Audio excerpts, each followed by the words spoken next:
Hello everyone, আজকে আপনাদের সাথে শেয়ার করব কাঁচা আম দিয়ে ফলি মাছের একটি দারুণ রেসিপি। টক ঝাল আর মজাদার স্বাদের এক অসাধারণ সংমিশ্রণ।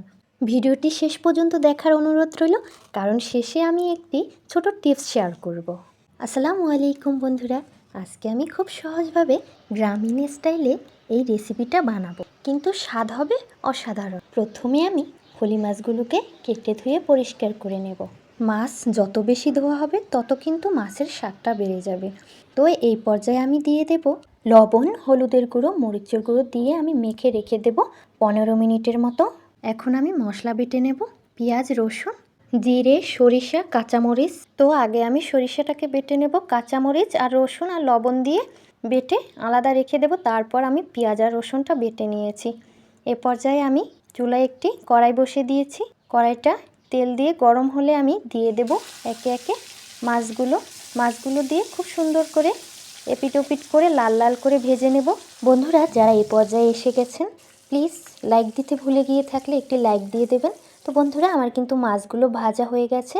এবারে মাছগুলো তুলে আমি কিন্তু দিয়ে দিব এখানে পেঁয়াজ রসুন বাটা, হলুদের গুঁড়ো, মরিচের গুঁড়ো, জিরে বাটা, তেল দিয়ে লবণ দিয়ে আমি কিন্তু খুব সুন্দরভাবে মশলাটা কষিয়ে নেব। যে কোনো রান্নার ক্ষেত্রেই মশলাটা যত ভালো কষানো হবে স্বাদটাও কিন্তু ততই বেড়ে যাবে। তো বন্ধুরা, মশলাটা যখন ভালোভাবে কষানো হয়ে গেছে, এ পর্যায়ে কিন্তু আমি দিয়ে দিয়েছি সরিষা বাটাটা, আর একটু পানি দিয়ে খুব ভালোভাবে আবার একটু কষিয়ে নিয়েছি। তারপরে কষানো হয়ে গেলে আমি দিয়ে দিয়েছি পরিমাণ মতো পানিটা দিয়ে কিন্তু আমি ঢেকে রেখেছিলাম ফুটে ওঠার আগ পর্যন্ত।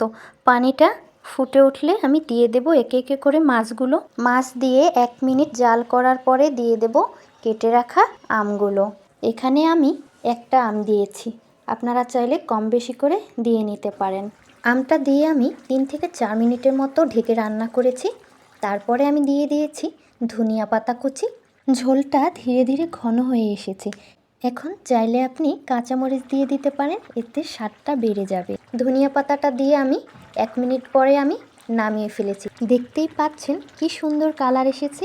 এই সময় গন্ধটা একদম অসাধারণ। দেখুন, একদম পারফেক্টভাবে তৈরি হয়ে গেছে কাঁচা আম দিয়ে ফলি মাছ। আর আমি যে টিপসের কথা বলেছিলাম, সরিষার সাথে যদি কাঁচামরিচ, 2-3 কোয়া রসুন আর লবণ দিয়ে বেটে নেওয়া যায়, তাহলে কিন্তু তেতো লাগবে না। সরিষা বাটা অনেকক্ষণ যাবৎ কষালে তেতো হয়ে যায়। মশলাটা খুব ভালোভাবে কষিয়ে নেওয়ার পরে কিন্তু আমি সরিষা বাটাটা দিয়ে কিছুক্ষণ কষিয়ে নিয়েছি। যারা তরকারি তেতো লাগবে ভেবে সরিষা বাটা খান না, তারা কিন্তু এই দুটো টিপস ফলো করলে আর তেতো লাগবে না। এই ঝোল আর গরম ভাত সত্যি বলছি অসাধারণ লাগবে। ভিডিওটি যদি আপনাদের ভালো লেগে থাকে তাহলে লাইক ও কমেন্ট করে জানাবেন। আজকে এ পর্যন্তই। সবাই ভালো থাকবেন, সুস্থ থাকবেন। আল্লাহ হাফেজ।